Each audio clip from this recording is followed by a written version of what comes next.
Hi, this is Timothy Zahn, author of Star Wars Thrawn. You're listening to Living Force Podcast.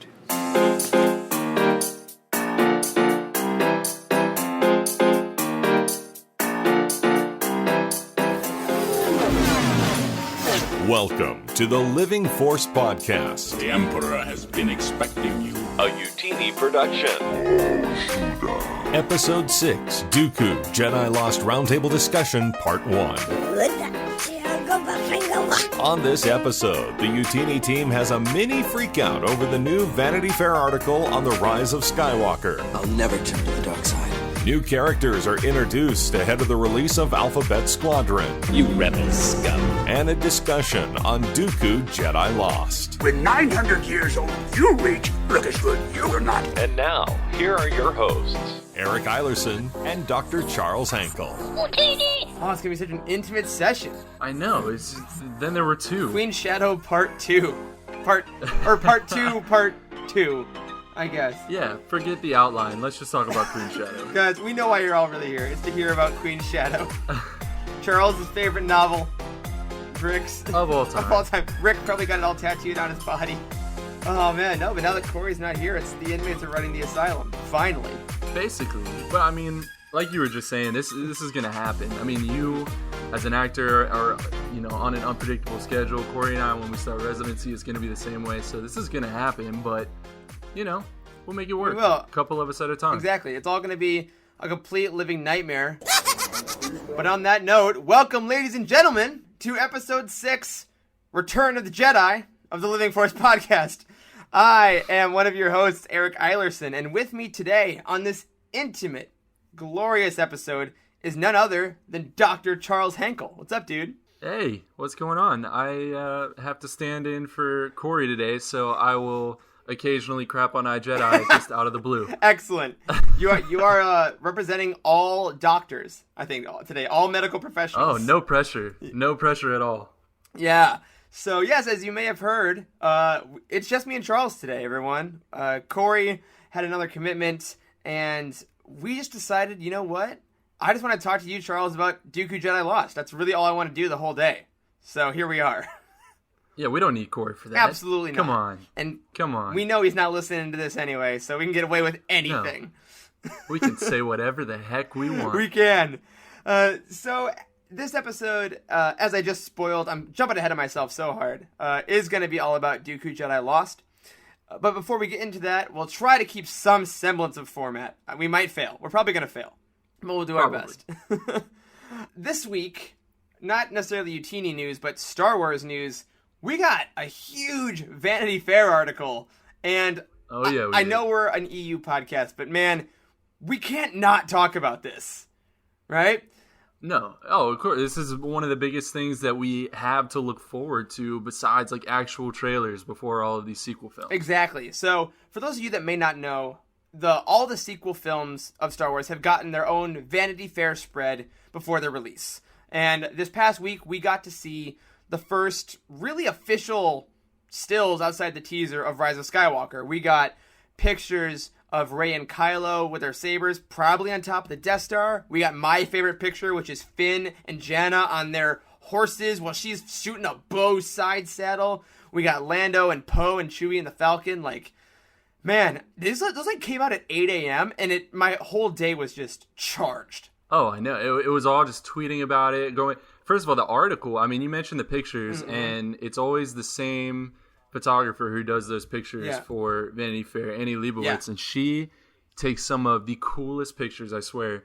And so those were awesome, but the article itself was really good, and it actually gave us more information than we've gotten before. I mean, now we have, like, the name of the desert planet that we see in the trailer. Mm-hmm.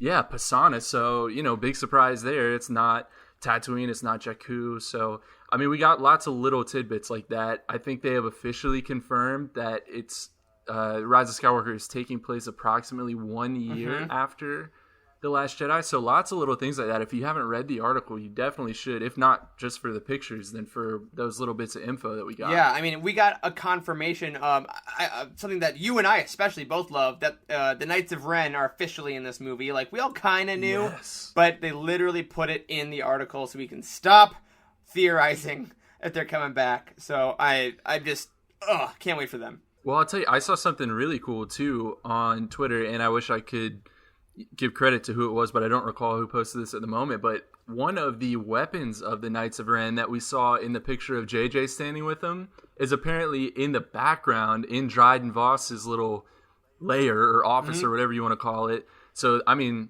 that was exciting. Make Solo 2 happen, baby. Yes, make Solo 2 happen. If we didn't tweet that enough times. That was also a great day. If any of you were on the hashtag Make Solo 2 Happen Day on the 23rd, I think it was. Yep. That was another outpouring of Star Wars awesomeness and positivity. It was a great week to be on Star Wars Twitter. Everyone was freaking out about the article. Everyone was showing their love of Solo. Ron Howard got in on it. John Kasdan, Eunice got in on it. Yeah. It was just a great week. All coming after our Phantom Menace freak out. I mean, we just had the 20th anniversary. My gosh. We did, and we celebrated it hardcore here at the Living Force. We did. We had our whole episode about how much we loved Phantom Menace. We had our retrospect. We have a new review of the novelization that's been up on the site that our buddy Rick wrote in honor of the 20th anniversary. So if you want your Phantom Menace news and you didn't get it from our previous episode, hit utd.com, do that. Go check out that Vanity Fair article on your own. Check that out. I gotta add this in there too about the Phantom Menace, because StarWars.com posted a really cool article that I didn't see until after we recorded that last episode, and it had interview answers from everyone from Rick McCallum to George Lucas to whoever, and they had some really good tidbits in that article, some really just kind of cool answers and to questions that I hadn't heard posed before. And I saw one little quote in particular from Ahmed Best, who, as everyone listening to this probably knows, plays Jar Jar Binks, and he was talking about the movie now as opposed to when it came out, and he said, and I'll quote, "I know the fan backlash of 20 years ago was loud, but that's really all it was. It was just loud. And now we have to be louder in our pride for this thing because we have an army behind us of people who love those movies." So I want to just talk about that real quick, talk about how much I love the sentiment in that. I actually tweeted that back at him, and I just thanked him for everything that he's done and threw some support out to him. Did a hashtag Ahmed's Army, and my man liked it, which is the coolest thing that's ever happened to me on Twitter, because y'all know I'm pretty new to it, so that's the coolest thing ever. But you're killing the game, because Ahmed Best was like, at C. Henkel, he looks like a doctor that knows what he's talking about. I love it. No, all our love to Ahmed. We are part of Ahmed's Army, absolutely. And man, I'm just so infused with the love for Star Wars this week based on that line. So in our show notes, I'm saying it now so we don't forget, we'll have a link to that Vanity Fair article so you can go check those out and share your love as well. Yes. Now, our last thing I want to hit, because we have a lot to talk about with Dooku in this episode, is another reveal we had this week, which was of the upcoming Alphabet Squadron, which is the book coming up by Alexander Freed in 2 weeks about, which we're all super excited for over here. And this week we got the full squadron released. So for those of you that don't know, Alphabet Squadron is made up of a bunch of different pilots. They all fly different ships, so an X-Wing, a U-Wing, Y-Wing, A-Wing, B-Wing, thus the name Alphabet, which is a thing in Star Wars. It's the High Galactic Alphabet, not Arabesh. Real thing that I found out. So I threw together an article this past week kind of looking at all of them, and I gotta say, man, these are some badass pilots. I am super stoked about all of them. Oh, I know. I can't wait. Especially I'm not remembering the name right now, but the guy in the mask. Who's the guy in the mask? Kairos. It's a she. Yeah, the U-Wing pilot. Oh, sorry. Yeah, Kairos. Yes. Yeah, I'm excited about Kairos. Which I heard was like a Catholic thing. Rick was saying that in our Slack channel. Oh no, he said that was like the name of like a his church's retreat from way back in the day. Yeah, which is hilarious. Yeah, I'm just looking at all these people. We got Chasna Chaddick is the B-Wing pilot, and apparently she is the same race as, is it Sonara on Resistance? I think is her name. Okay. Okay. So she looks pretty cool. We have Nath Tenzent, who's the Y-Wing pilot, who's a survivor. So he's going to be that kind of stereotype. And then we got Will Lark, who looks just like a nice, young, innocent A-Wing pilot. And he's kind. He's going to die. He's so dead. There's no way he's not dead. It was super cool because Del Rey was tweeting out all week pictures of these pilots rendered next to their ships and a little blurb to kind of get us all ready.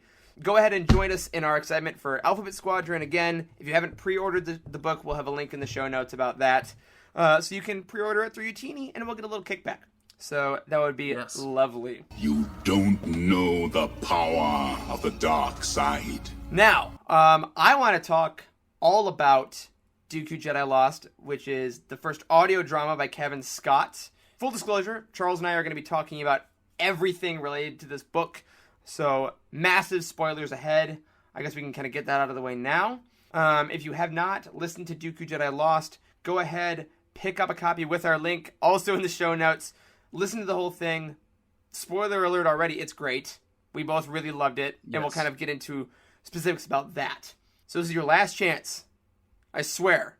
Matt probably already put in that audio spoiler alert thing, but if not, it can go here. Spoiler alert. Spoiler alert. Spoiler alert. Everything's under control. Situation normal. Really quick before we jump into Dooku, we're going to do an early UTD member break, which again, may I remind you, we never get to hear. So I hope it's good. I hope you love it. And we'll be right back to geek out all about our boy Dooku. See you in a sec.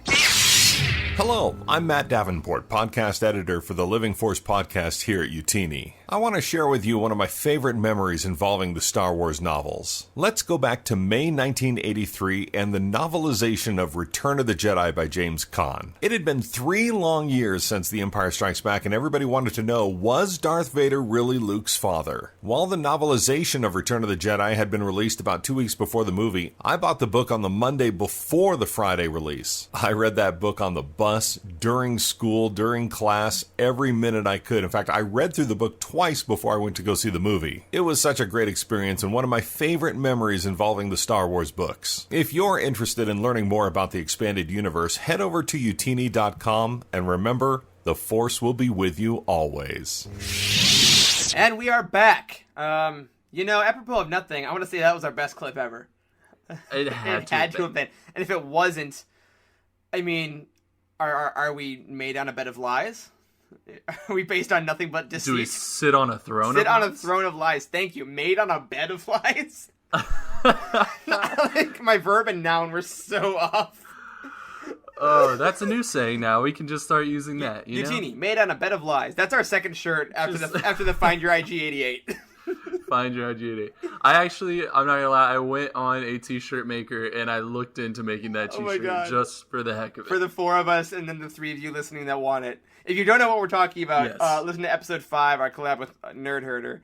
And it sounds hilarious, but it's kind of a really beautiful sentiment. So it is. Give it a shot. But you know what? We're not here to talk about that. We're not here to talk about IG88.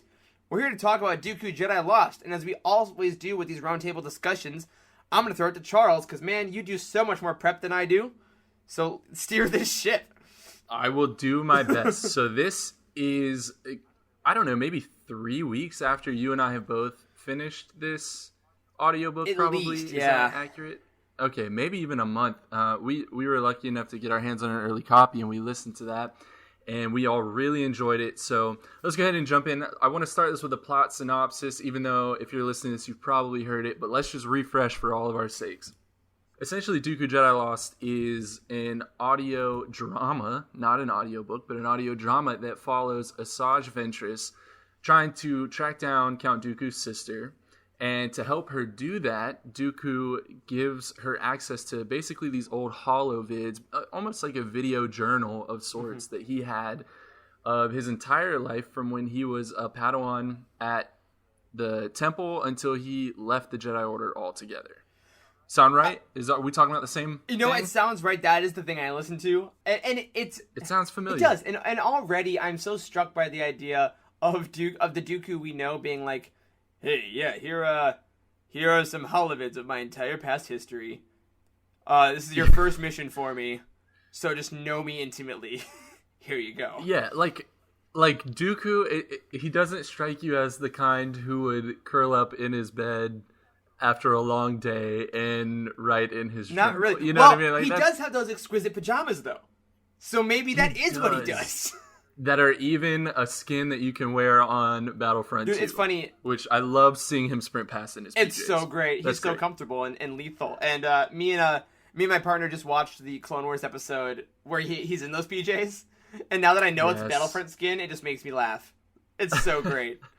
So no pajamas in this book that we know of, but overall, let's just talk about the project itself, because as I mentioned, this wasn't an audiobook. This was a full-on audio drama, and that's something that we've never really gotten before. It was reminiscent of the old radio dramas from way back when, of like A New Hope and whatnot, but we haven't gotten a project like this in recent years whatsoever. So how did that format sit with you? I loved it, man. I mean, as an actor, I love plays, right? That's my thing, that's my job, and this actually felt like a play that was recorded, which was super fun for me, because I'm not an audiobook guy, really.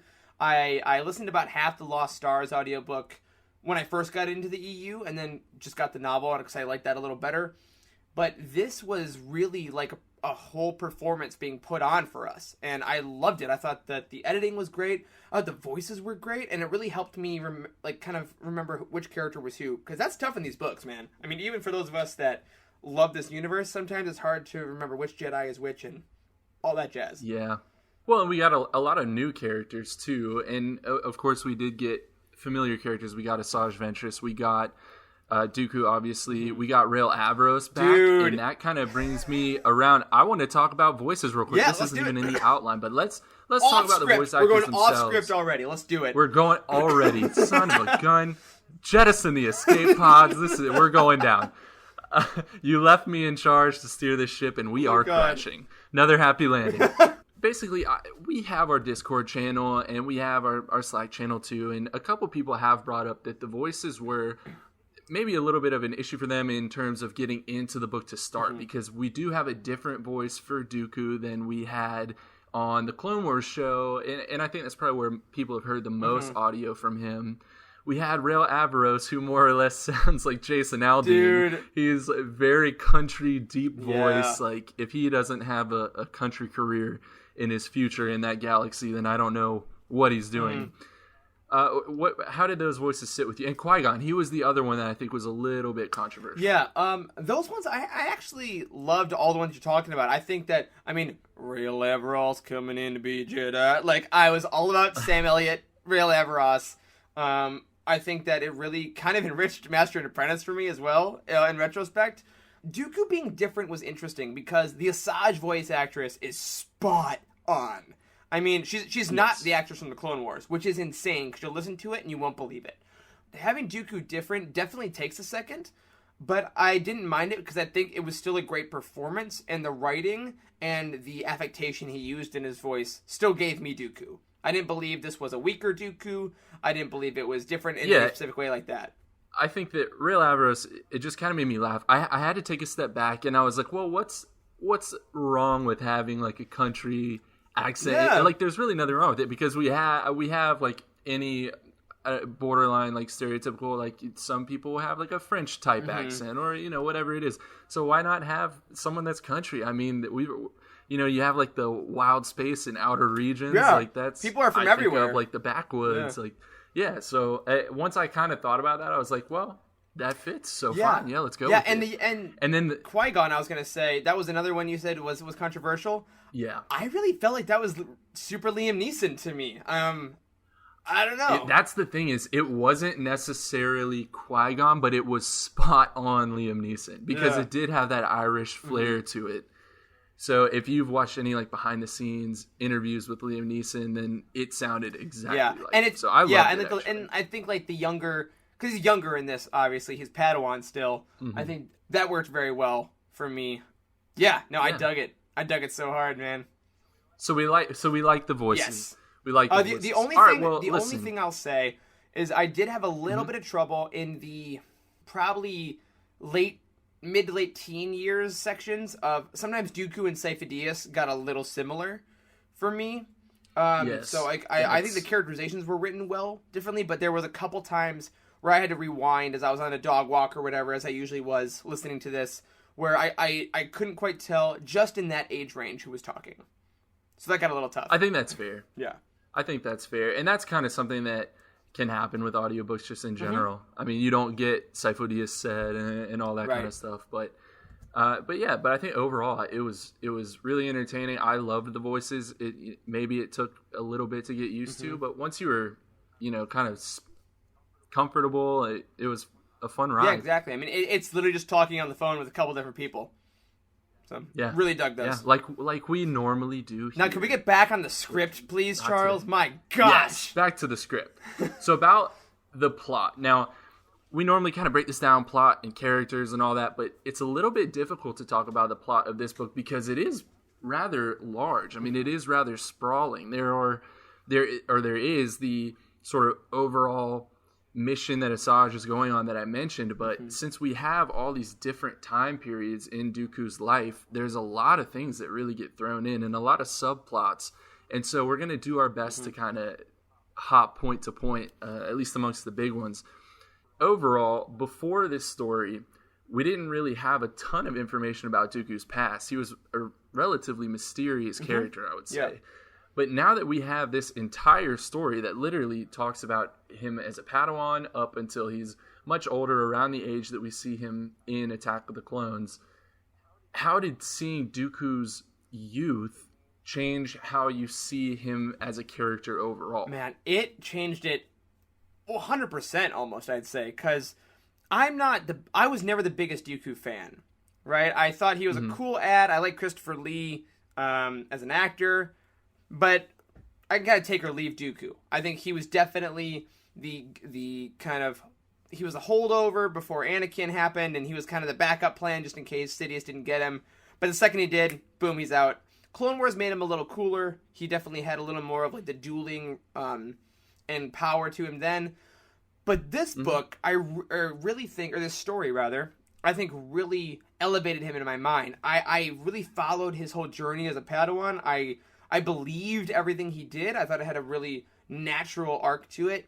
And I really had the respect for how powerful he was. Because we see him take on Obi-Wan and Anakin multiple times. We see him take on the Night Sisters as they go to assassinate him. Like, we see him believe he has the power to take down Sidious if he has an apprentice. Like, all these things are said about him. And in this story, his progression of power really makes that ring true for me. And I think what you said, the fact that this is less plot driven and more of a character study really helps that. Because we don't really get that in novel form, because the novels can enhance character, but at the end of the day, they are all kind of about the story of X. You know what I mean? We can't really just look at little snippets of a character's life, because that doesn't work as well in that format. Whereas this, I believe, really used the audio format well to get us inside the mind of Dooku constantly, inside his struggles, inside his thirst for power. So by the time he got to the point where he was a member of the Jedi flippin' Council, by the way, you were like, well, of course he is. Of course he is. How about you? Did you feel like it kind of tracked? Do you think that some stuff came out of nowhere? No, I think overall it was fantastic. That's the thing about villains in Star Wars, is a lot of times, even with the Clone Wars, which is a ton of hours of content, some of the antagonists can come across as very two-dimensional. Absolutely. And it's fine, because they're not supposed to be the focus of the show or the movie or any of that, unless you're talking about Anakin himself. And so I think that's fair, but that's why I want these type of things. This is the type of content that you should, I think, expect from the expanded universe, that's going to just elevate the movie so much. Because I think maybe even Attack of the Clones, the crawl may even say like the mysterious Count Dooku or something like that. He has an adjective like that, yeah. Yeah, it more or less says like this guy came out of nowhere, and he did. And so to get such a strong foundation for that character who was just kind of thrown into the mix was really interesting. And I think what you said about doing it in terms of showing his childhood and why he made all these decisions that he made, it did make a ton of sense. And I think it added a lot to that character. Yeah, and I think it really makes his decision to leave the Jedi Order is so important. And it's something that we never really got before, because Dooku is not your typical villain. Like, he's not a mustache twirler, the universe is going to be ruled by me, power-hungry villain. And I think this story, I keep saying book, this story really kind of shows that at the end, is that of course he has to leave. Like, I agreed with his leaving at the end. I'm like, you absolutely have to. And now taking that into Clones, to Sith, and to Clone Wars, I'm like, oh, of course he did. Like, he really thinks what he's doing is right, and in a lot of cases, he probably is. Of course, all these separatist planets would follow him, because he has this prestige. He has this intelligence. He has this regalness to him. And by the end of this story, you can see how that child that started wanting to be nothing more than Jedi ends as this count who attained the rank of Jedi Master, attained a seat on the council, but still had to leave, and you respect him for it. I think that's huge. Yeah, now that's interesting, and that's something that I want to come back around to, because you and I might disagree on one small point about that, and that is basically the jump between where we see him in this story and the type of things we see him do in the films. And I will come back to that. We got time. Because we got so much time. So you touched on how powerful Dooku is. You touched on how he could take on the Night Sisters and all of these things. We got a really great demonstration of just how powerful he was in a very unique way in this story, and that was his connection to the Tirataka. Now, for those of you listening, the Tirataka was more or less like a dragon who lived inside of his homeworld of Sereno. Yeah. And when Dooku went home for the first time to Sereno, he touched a statue of it and essentially awakened the beast, more or less. For the most part. And then started having like some weird connection to it. He was having some visions and whatnot. But Eric, where did that connection come from? Because we have not really seen anything like this before. Like, what was his connection with the Tirataka exactly, and what purpose did it serve for him personally and for the story? To me, the Tirataka is really kind of about the manifestation of destiny, right? Because we talk a lot about destiny in Star Wars. I mean, having recently rewatched the Mortis episodes of Clone Wars, like, I'm all about the destiny stuff right now. I'm all about, who's the chosen one, what's the balance, all that. The Tirataka, to me, is really a proof to young Dooku that he is special, that he is chosen for something beyond what he has been given. And I think that is something that is always, for the most part, turned down by the Jedi. They turn a blind eye because you're not supposed to want anything. You're not supposed to yearn for higher power because your only responsibility is to the Force itself, is to the universe, right? But giving young Dooku the Tirataka, so this is going back to your question about how does it serve the story, it serves to give Dooku that seed of doubt, that seed of, no, I could touch it, but I could do this. So there's something to that. There's something to that amount of raw power, I think, that is incredibly tempting. That is incredibly appetizing for someone, much less at that age, just of any kind of Jedi. And to have that be the symbol of his house, the symbol of Sereno, really kind of serves as a guide to eventually bring him back there. And I think for the rest of his life, I would assume it was always in the back of his head, like, if I wasn't meant to go there, why would it have touched me so? If my blood wasn't meant to serve the people of my ancestors, then why would it have called to this monster? Yeah, no, I love that. And I didn't even think of it so much as what you're describing as it's what sort of was the seed of doubt in the back of his mind. I was really thinking of it more as a physical connection that provided him with a more or less palpable example of the power that he had. Yeah. So like he could have felt some weird like connection to the Tirataka, but he had like a physical reaction. Like he would fall to the ground, if I remember correctly. Like he would have these visions and whatnot. You can't deny that. You can't shrug that off. That's a very visceral thing, right? So that's kind of where that came from. And this connection that he had, it sort of blossomed throughout the story until at the end we see he actually fully awakens the Tirataka. Like this dragon actually comes forth from underneath the ground. I don't know if he has complete control over it, but the Tirataka is reacting to his own feelings and emotions and whatnot. And when Dooku is incredibly enraged at his brother Ramil, we see the Tirataka is incredibly enraged and it's destroying everything on Sereno. Here's my question. Why did Dooku like swan dive out of that ship and stab the Tirataka and kill it? Because I was intrigued by that decision because it seemed to only really be feeding off of his own negative emotions. Right. I think it's an excellent question because, I mean, that level of control for the Tirataka reminds me of like Ezra and Rebels with the wolves, right? So there's definitely a precedent of Force users and animals and things like that, usually light side, to that extent. But obviously there was some dark side magic going on with this beast, and feeding off anger. So I wonder if either A, swan diving off the ship to kill the Tirataka was an element of I'm taking back control, because maybe he's thinking this beast may have control over me and I need to prove to myself that I don't need it. Or maybe that's a little bit of fear in Dooku too, of like, it's getting out of hand and I'm kind of afraid of this level of destruction, so I want to try to temper it a little bit. Because I think that, to your point earlier and what it will be later when we talk about it, Dooku's appetite for power is never necessarily an appetite for destruction, even in Clone Wars. I would say he's still against needless chaos and needless death. You know, I think that he still ultimately believes at the end of this the war will be over, peace will happen, and yes, he will be ruling, but because he is the right person to do so. So I think maybe a look at that kind of carnage is like, this isn't what I wanted, but I alone have the power to stop it. Do you think there's an element of nobility there? Or do you think that it's kind of all selfish at that point?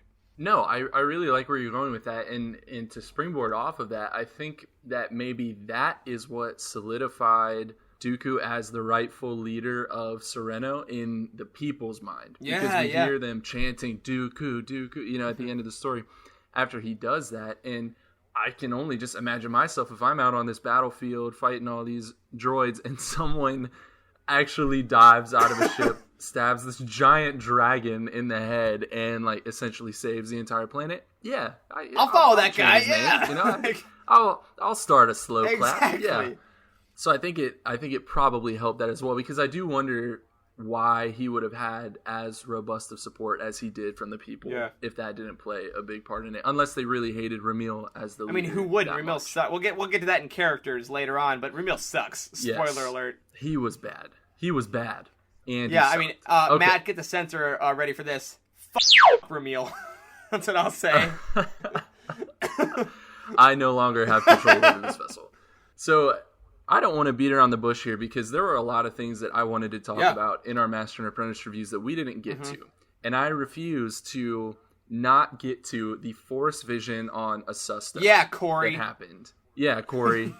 That you should have been here for this, man. We'll probably get your thoughts on it again next week, but maybe not. I do want to talk about it because it was huge. It was probably the most interesting bit from the entire story, I would say, in my opinion, because we see something that we're not really familiar with outside of maybe what we know Luke was doing leading up to the Force Awakens time period. But we see a Jedi and her Padawan in Lin Kistana and Sifo Dyas actually searching out Sith artifacts. Yeah. That's something that is not, I would say, very common. And we see the Jedi Council more or less allowing her to do that. They don't necessarily think it's a good idea, but they say that Lin can go ahead and go and do that. Well, she brings Dooku along on one of these trips to the planet Asusto, I think, or it might have been a moon, and they are basically eaten by some weird Force Moss. Yeah. That Force Moss is canon now. Force Moss is canon, and someone brought up really interestingly in the Discord that they wonder if it was like the algae around the hole on Octo that actually had the dark side energy that made Rey have that vision. Maybe. Never thought about that, but maybe, because now Force plants are. That's why we love Star Wars, man. Anything's possible. Anything. Dooku goes on this trip. They get eaten by some Force Moss. There's this weird like covenant of creatures, aliens of some sort, that want to kill the Jedi and use their blood like for a ritual to see into the future. It kind of backfires on them. A little bit. And Dooku and Sifo Dyas, and I think Kistana as well, all have this crazy vision. And so I want to talk about the things that they saw in their visions and the things that we heard along with them. I want to start with, there were some really familiar voices. The closer that Dooku got to the pirates and the moss and all that stuff that was going on, we heard some very familiar voices. We heard Yoda, and Yoda says Dooku and Padawan. We heard, I think, Jinza saying brother. I mean, that would just make sense. We heard Gora, who was Dooku's father, saying idiot. I think that was great. Then we get some really cool ones. We get Asajj saying Master. Then we get a very deep voice also saying Master. And who did you think that was? Did anyone spring to mind right away? Super deep one?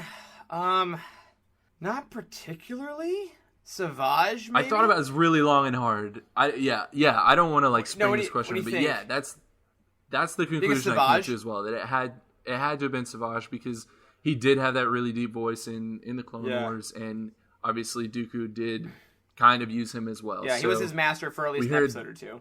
Yeah, that all that got pretty convoluted. Who knows who was whose master and who was whose apprentice. But then we hear Palpatine, I think pretty clearly saying apprentice, which again makes so this is literally Dooku was hearing Sidious in the future. He didn't even know who Sidious was, and he hears him in the future calling him apprentice.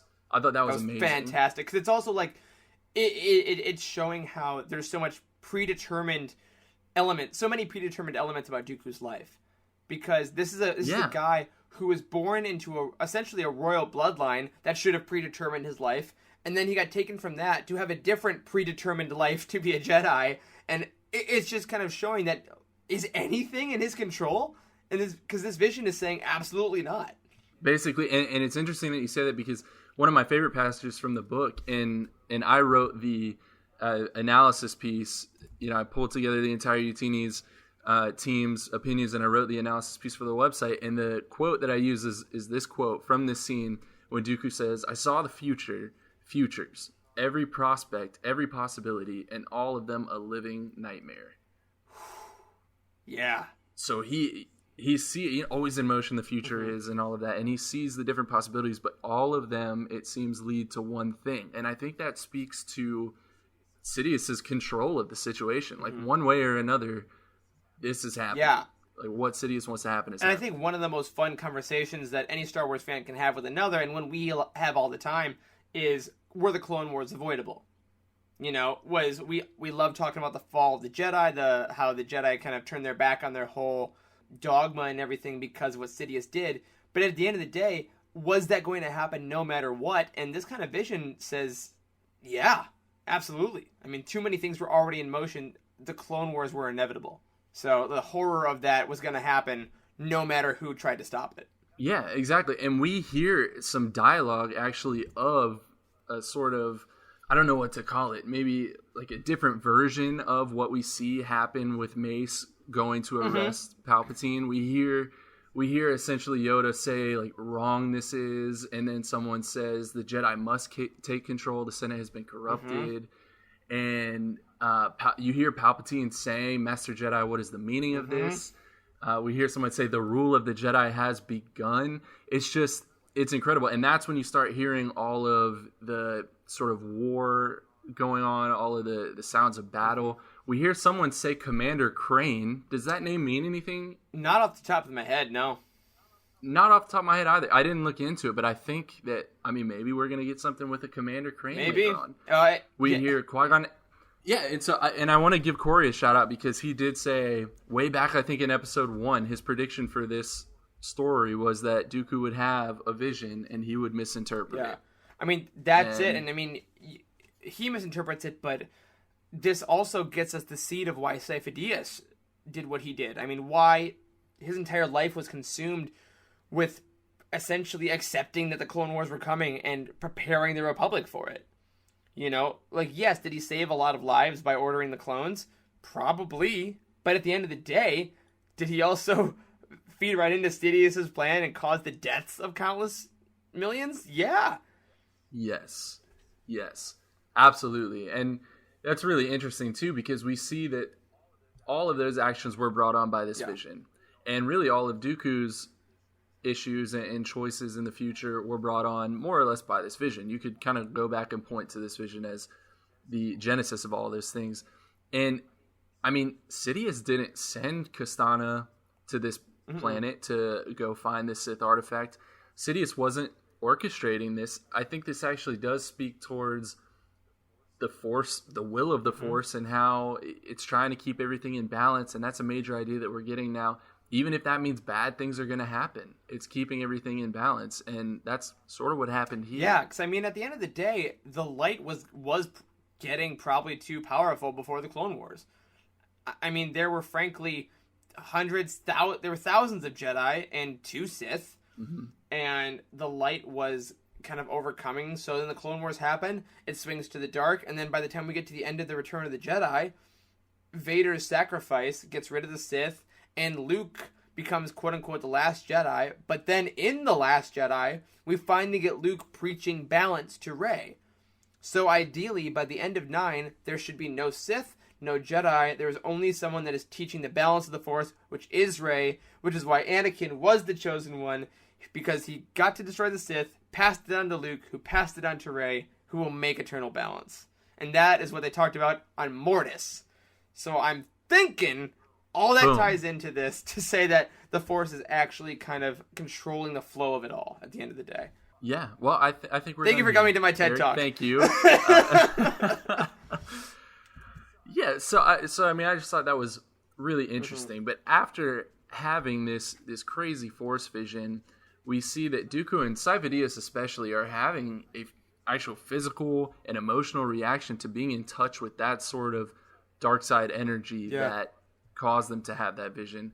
Dooku actually lets out a barrage of Force lightning while he's in a trance and kills everyone but Kastana and Sifo-Dyas. So that's pretty intense. Yeah. So when they go back to the ship, more or less to cleanse themselves of that dark energy, Kastana pulls something out that's really interesting, something we'd never seen before, called the Balm of the Luminous. And it was essentially these wraps, these, I don't know, Tusken Raider type wraps that you would put around your arms, and they had sort of incantations or chants written on them. The chant went something like, we walk into the light, acknowledge the dark, and find balance within ourselves, for the Force is strong. So there we get the idea of balance again.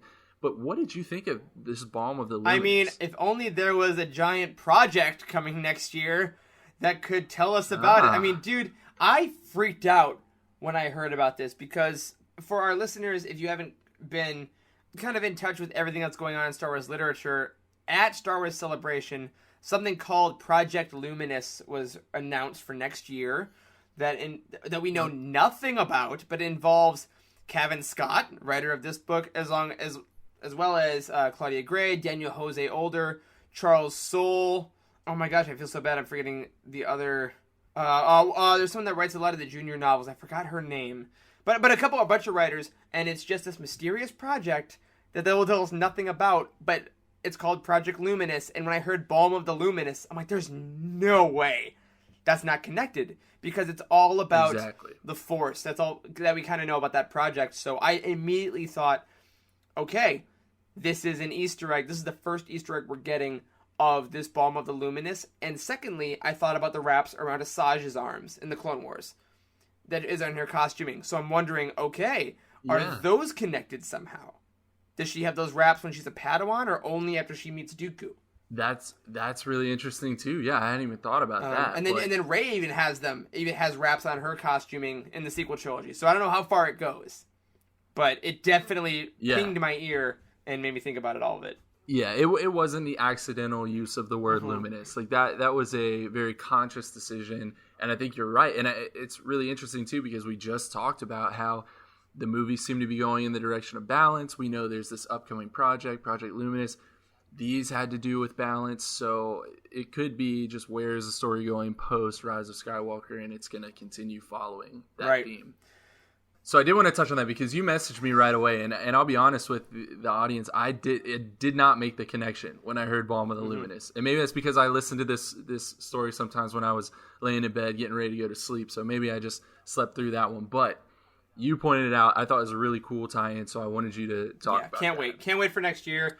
And at Utini, we'll be freaking out the second we get any Project Luminous news, and I'll be putting up that article as soon as we can. Oh, yeah. Absolutely.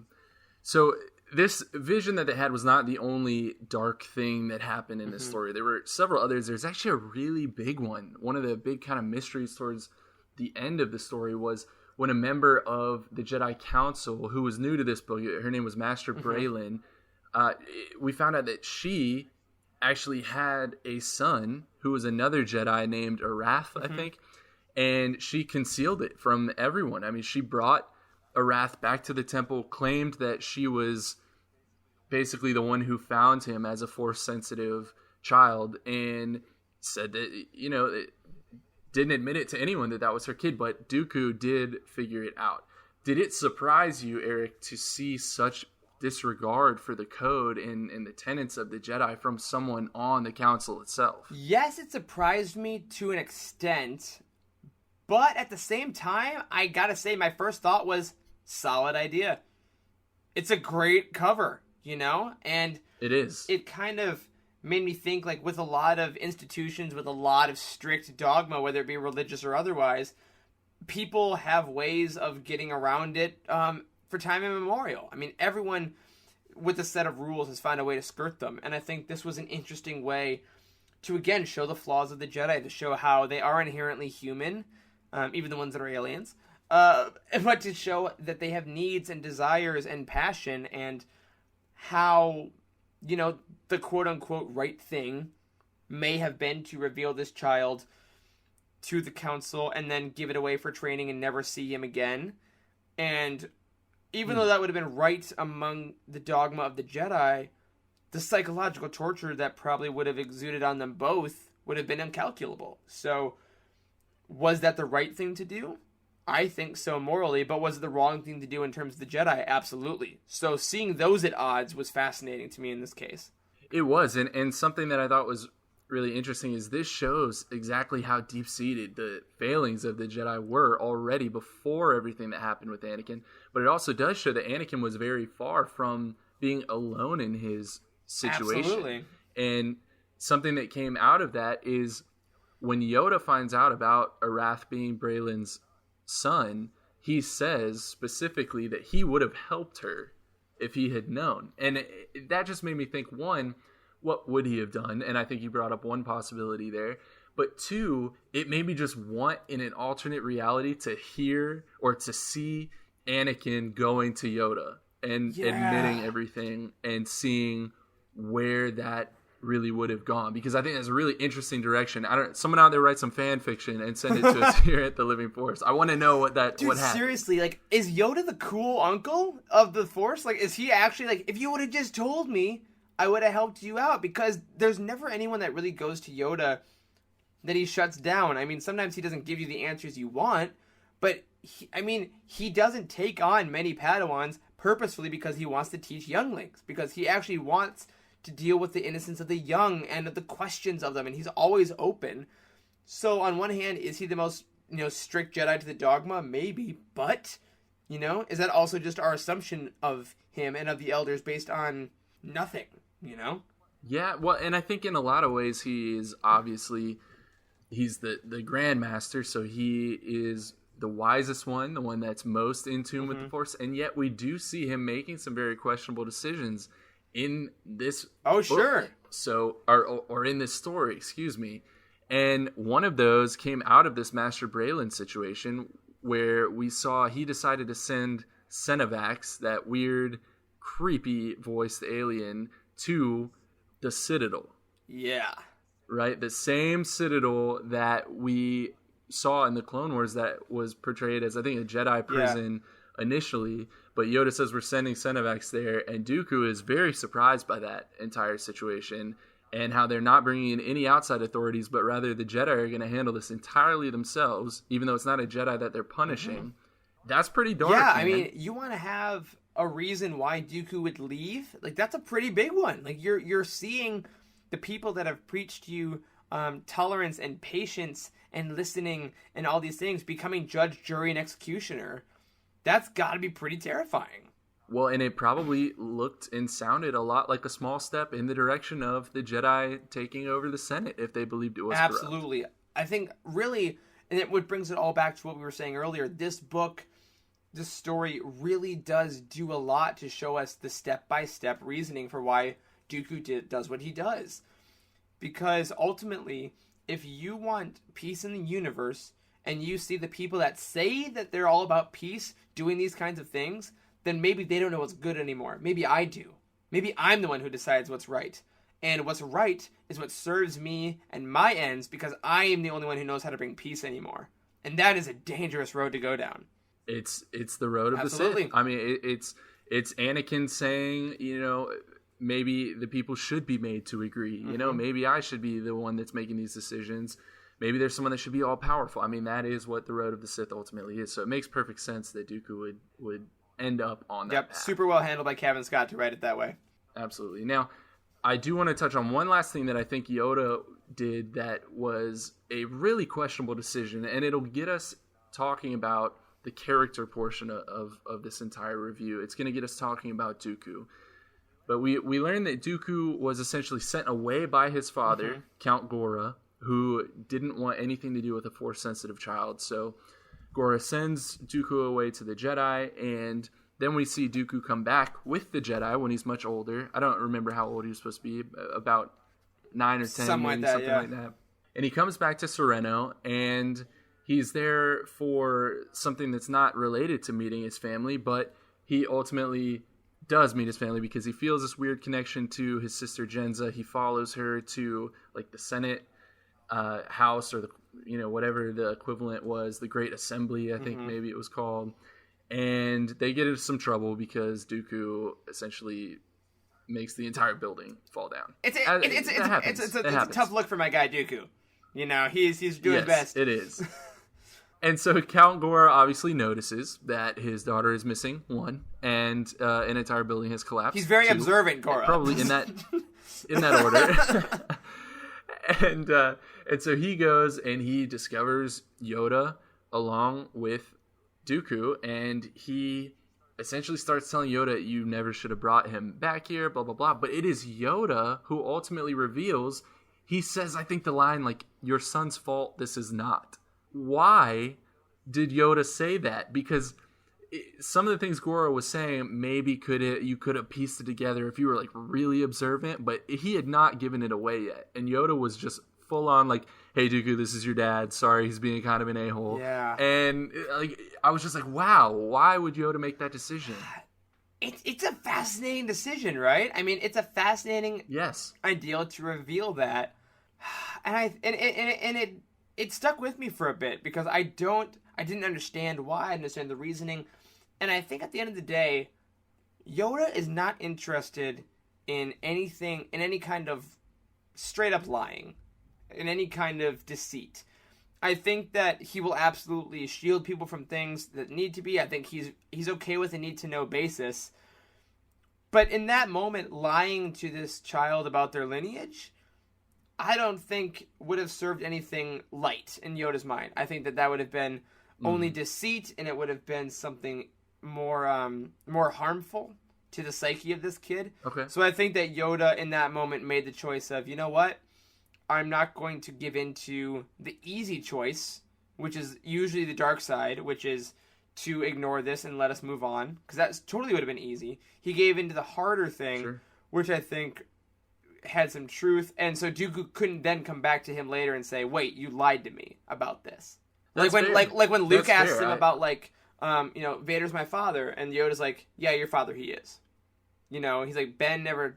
He's not gonna straight up. Yeah, he's not gonna straight up lie to you. He may not bring it up, but he won't lie to you. You know what Yoda is? I'm quickly realizing he is the Star Wars galaxy's equivalent of a paternity test. Like you just have to go ask Yoda, like, is this guy my dad? And he'll just be like, yeah.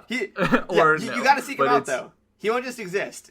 You got to actually ask. He's not gonna come find you. Yeah. Yes. Oh my God, Yoda, the paternity test of the galaxy. That's another shirt. If only we're getting too many shirts. Never enough shirts. Yeah, if Grand Master of the Jedi Council doesn't work out, then he can get a job with Exactly, Maori. there you go. But yeah, I mean, it was a great moment, a harrowing moment for Dooku for sure, but one that both kind of takes away all the power from his father to deny him also. Because in that moment, Gora can't say, no, you're not, because freaking Yoda said it, You're not going to go against his word. Yeah, no, I totally agree. So I'm gonna just break this real quick. How are we doing? I mean, on time, we can let's hit Dooku, and then I think we gotta get out of here. Okay. But we got so many characters to get through, everybody. That's gonna be next week. But let's touch on just the characterization of Dooku himself, and then we'll get out of here. Okay. All right. So we've discussed a lot about Dooku and how everything that has happened in this book maybe makes him a more understandable character, a more sympathetic character. But I want to talk about the mission that he sends Asajj on. He sends Asajj to go find his sister, Jenza. And I basically want to know, why did he need to use Asajj for this mission? Why couldn't Dooku, who we've discussed is so powerful and knows that his sister is on the same planet as him, why couldn't he go find her himself? Was it that he couldn't reveal everything to Asajj? I mean, I guess I don't really understand why. What did you think about it? For me, I think that at this point, Dooku, he's the figurehead of the Separatists, right? Or not even the figurehead, he's the actual leader. He's also a renowned Jedi Master who left but is still pretty well known.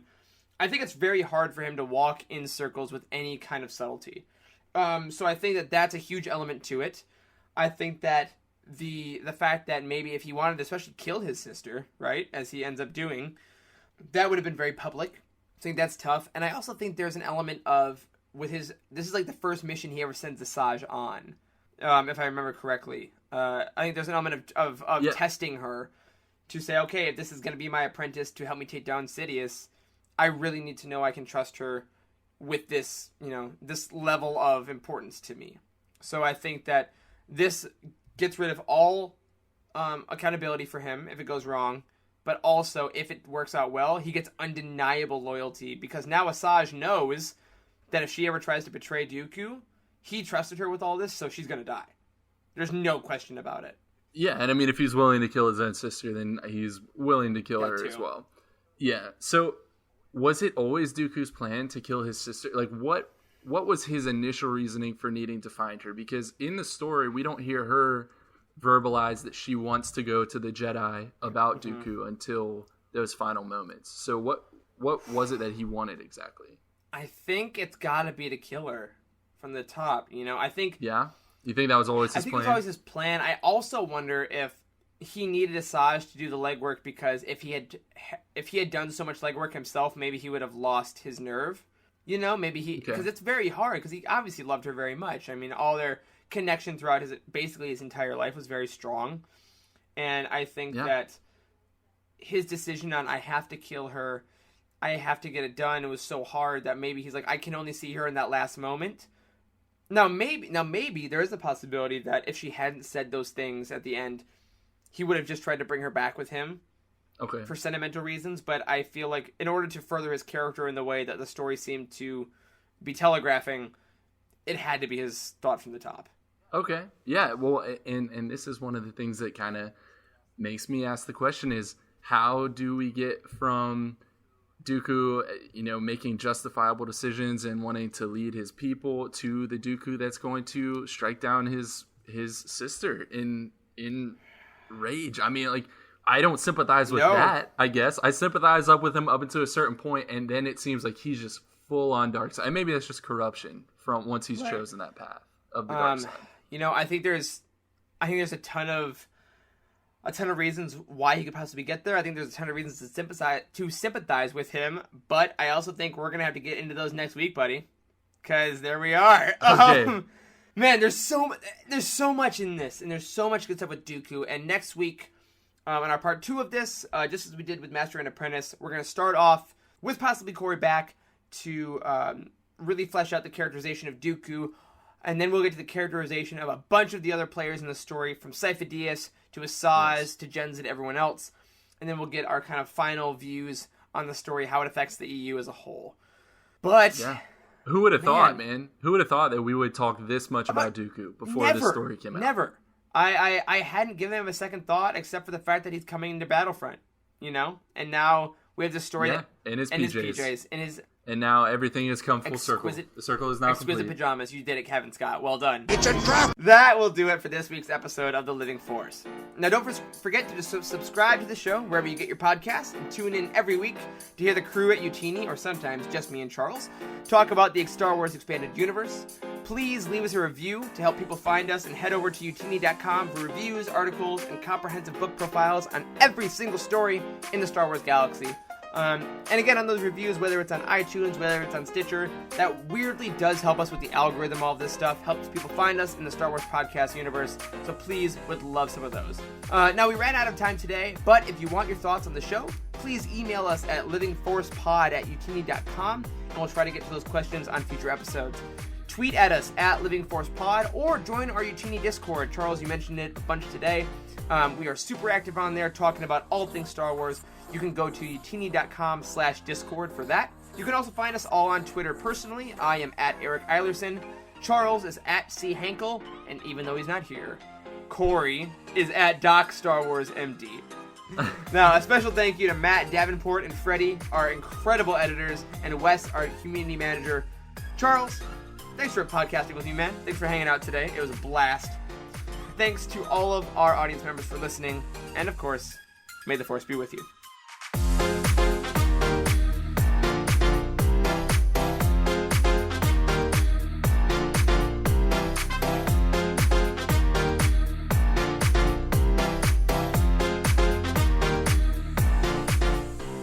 There is no hatred. There is joy. There is no division. There is union. There is no apathy. There is passion. There is no gatekeeping. There is community. This is the Utini Star Wars Fan Code. Embrace it, live by it, and above all, trust in the living force. That's all for this week. Join our community and surround yourself with like-minded fans by visiting us online at utini.com. Until next time, may the Force be with you.